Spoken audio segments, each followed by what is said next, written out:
Hello and welcome to Scrapbooking Station. This video all started out with this little topper card that I made for a card quickie.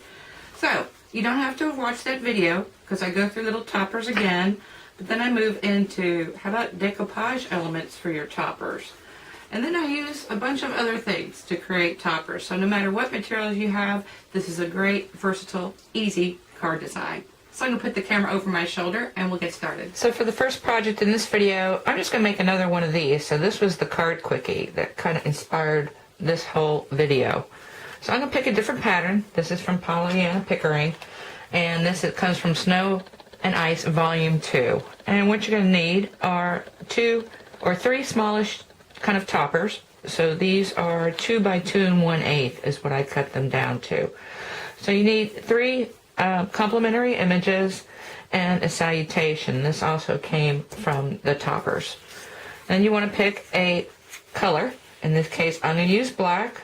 That's going to mat all 3 of your images. Next, you're going to want a panel to go behind them. And I am using, again, the Alpine Trees folder from Paper Wishes. And so this limited my topper to 6 inches tall because that's as big as the folder is, and I went ahead and made it 3 1/4. Now you want to pick a metallic, and I gave it another 1/4 inch on each side, giving me a 1/8 inch border. That's going to back the mat and also back the salutation. So now I've got 3 colors and then my salutation, and then pick a base card. And my base card is going to be 7 by 4 inches when closed. And so I want to start with a 7 inch by 8 inch and score it at 4 inches. So the first thing I want to do is go ahead and mat and layer. So I'm going to get these on here and then I'll be back.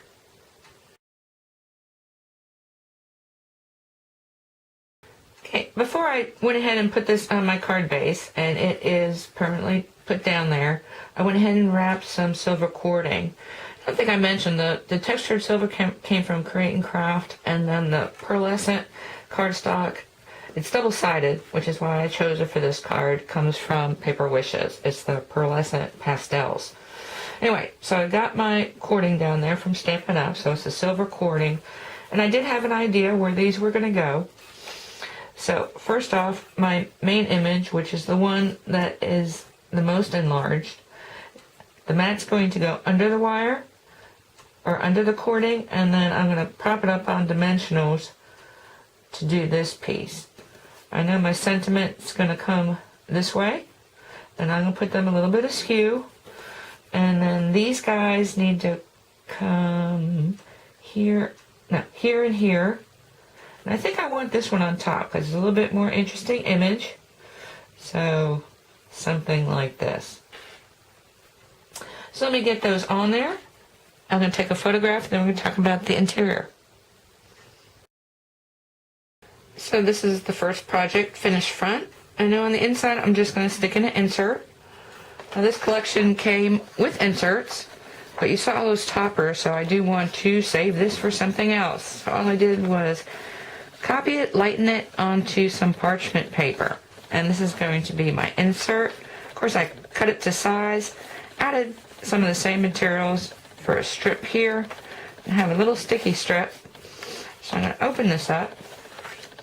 I absolutely decided this was the way to go as far as adhering an insert to the inside of your card. So I want to position that just how I want it. Move it up a little bit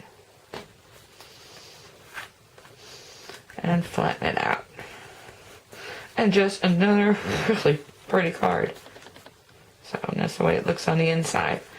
I've got 2 other color combinations using this same Pollyanna Pickering artwork that I'm going to send to my daughter for her to put together. And now we're going to move to some hunky-dory toppers.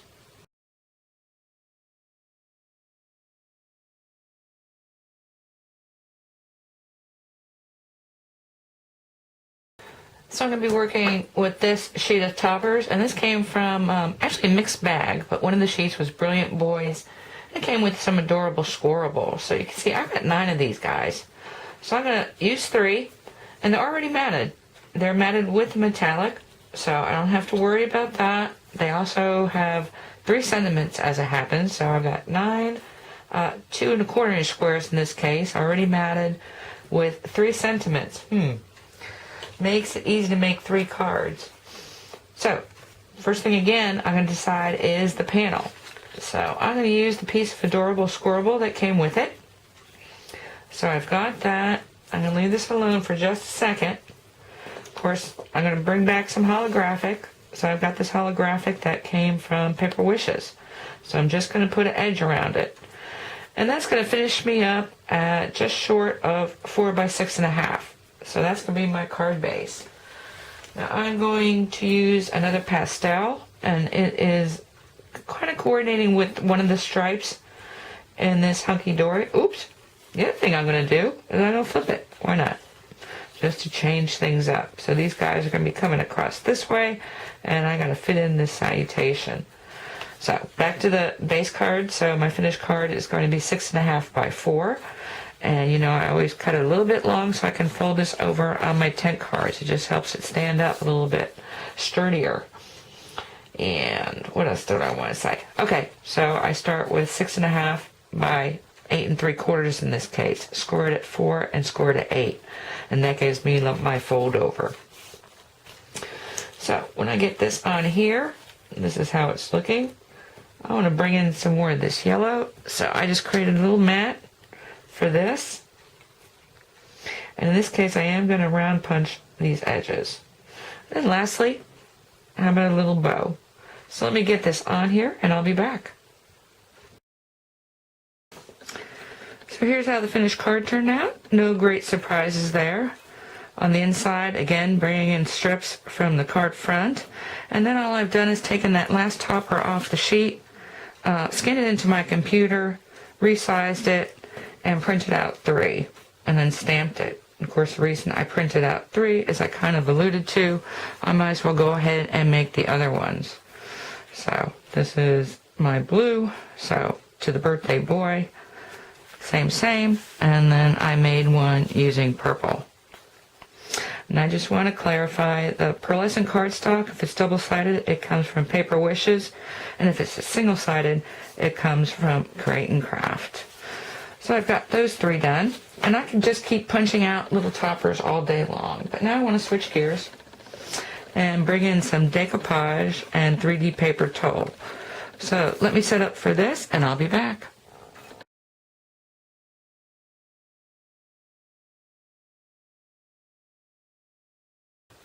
So the first piece using decoupage elements comes from Hunky Dory, and these are the pieces that I'm going to be using. So instead of matting on squares for the first time, I'm going to change the shape. And this is a cutting die from Stampin' Up. It's from the Secret Gardens collection. So just kind of a flower shape. And this is about 1 3/4 square, give or take. So I can work with a smaller card.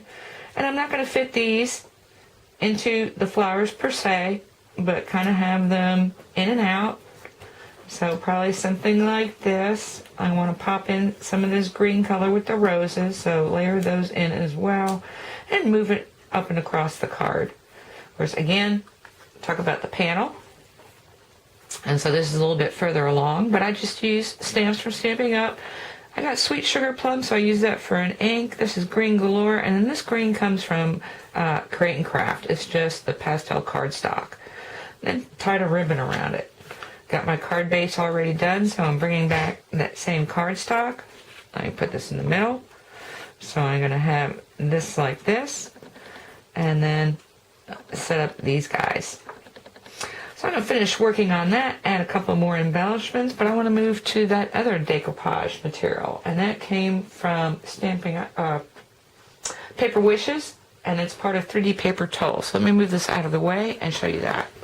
Okay, if you haven't seen this before, it's called 3D Paper Tole, and it comes from Paper Wishes, as I said, and this is called Bohemian Dreams, and I'm just going to use one of them. There's typically either 2 or 3 that are stackable decoupage-like elements. So I picked out these middles, and then they usually give you a couple little extras. And so originally, my thought was to use these little guys and make my 3 toppers. And then this bigger piece kind of presented itself. And I thought, what if I were to cut these and go something like this? So anyway, great thing about this course, Bohemian Dreams is a collection of pattern papers as well. And so the first thing I'm going to do is find some squares. And let me just work with this, because I decided at this point I was going to switch this way. So I double matted it using black and then one of the other pattern papers. And of course, the great thing about this topper, it can really go in any direction. There's no writing on it, so I can flip these around and use these as I need to. So I'm going to have something like this. If I want to stick in another red guy, I probably will. So something like that, and that is my 3 toppers. So again, I'm going to decide on a panel, and I'm going to hang with the blue. So this is actually another pattern in the collection. I've got some foil. It's very thin foil. It comes from Paper Wishes also. And then I've got some Pool Party cardstock that's going to go behind these guys. Got a ribbon, so I want to do the whole ribbon treatment again. And then I've done my card base, which kind of brings back a 3rd pattern. So once again, just kind of great working with a card collection. Now the finished size of this card base is 5 by 6.5, which is pretty standard Paper Wishes size. So I started with a 10 by 6.5 and scored it at 5, and that gives me my card base. Panel is just an 1/8 inch smaller, and then this guy doesn't take up the whole panel. I'm going to want him over here, and as I start putting these elements together, I'm going to show you why, because the salutation is going to be right across here. So let me leave pictures of both the materials, and then I'll be back with the finished cards.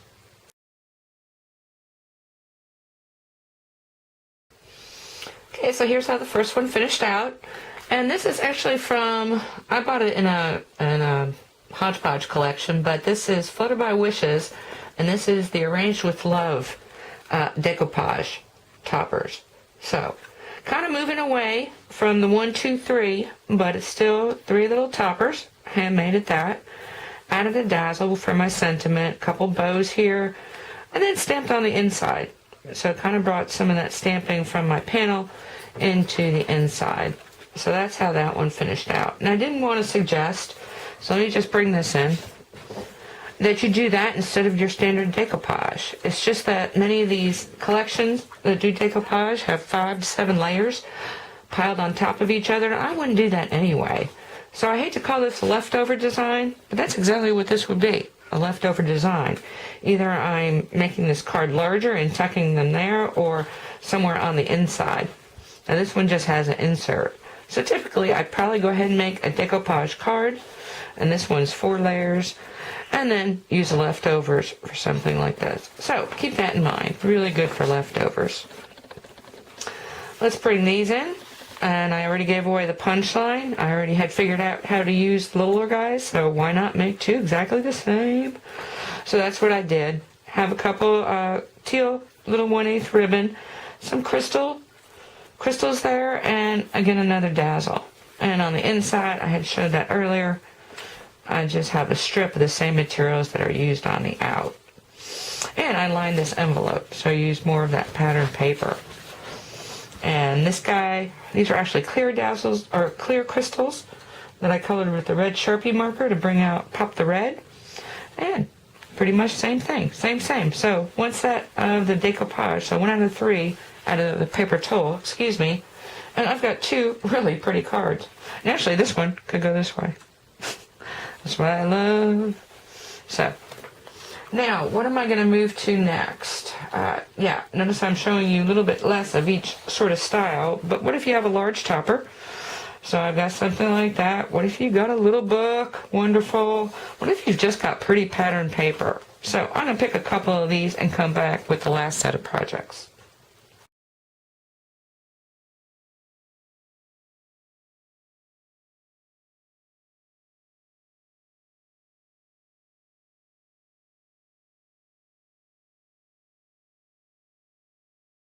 So again, we're looking at materials that you wouldn't ordinarily consider to be toppers.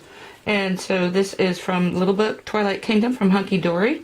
And so all I did was kind of focus on the fairies, gave myself squares, matted them, again used and embossed a satin cardstock. And this is paired up with Stampin' Up's Island Indigo. And the inside of the card Actually, this card base, what it is a copy resized of the insert that came with this collection. So this is the actual card base, it's not an insert, and then stamped it with the coordinating stamps for this collection. So really pretty. And that's easy. Most of your little book images can be split up in this way. Then the papers I showed you before leaving you were pretty easy and kind of no-brainers, but what about a real busy large pattern? What do you do with these? Typically I'll use these for mats, but this works really well. So I've got my 4 squares kind of keyed in on the larger bunches of flowers, matted them this time using Emerald Envy from Stampin' Up, and then I've got a gold Mary with a panel cut out. As long as I've got a large repeating image, I used one as a decoupage element, and that kind of covers up over my twine.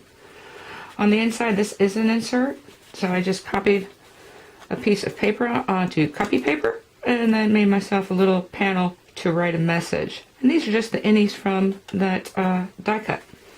So that's another one. Now we're going to move to the large topper project. So this came from Debbie Moore. And so that was the topper that I showed you. And I just took a rectangle framelit and cut out the more interesting pieces. So again, I'm skewing them because that last one, when you try and line them up, it's just a little more difficult. And that kind of gets rid of a little bit of the fast and easy. So this is backed on Meadow Moss paper. Each of these rectangles are backed with Mellow Moss. So both Stampin' Up! Colors and Stampin' Up! Twine. And the inside I just used a strip topper to go ahead and edge this note card. Then what I did, I have toppers that I'm not particularly fond of. So this was one of them. Actually, they're die cuts. And this die cut's very large. It doesn't really have decoupage elements that go with it. And this came from Paper Wishes. It was a freebie as far as VIP goodies. So not always my cup of tea. But all I did was take an oval this time, cut out the more interesting pieces. It didn't matter that it fit the oval because I was going to back it on another oval. And these are tonic ovals. So they come plain, and then they come with the scallop edging. Have a little stamp salutation. Use some Kanban foiled paper for the larger oval, which made my inside pretty easy because this is the outie of that piece. And then I took another one of the die cuts, which was a rectangle, and just cut it using an oval. So it came together really quickly, and I think pretty card. And then for the last projects, I was actually going to stamp and use die cuts, but again, why not use something that I have a hard time using? And this is a dazzle that comes from Steampunk Dazzles from Paper Wishes. And that is a difficult image to put on a card or a scrapbook page. And so all I did was divide it in 3s, again using my little rectangle framelits. So I've got the plain one, the scalloped edge one, popped those wings into the background and backed it with some nice shiny fireworks paper. Have a little copper embossing. I got my ribbon again behind a lacy die cut border, and then on the inside just kind of covered up with some paper. So hopefully I showed what a versatile design this is. I mean, difficult dazzles, hard to use toppers. Of course, you've got your papers. You've got normal toppers, you've got decoupage elements, so hopefully something you can use in this really versatile design. And I thank you for watching.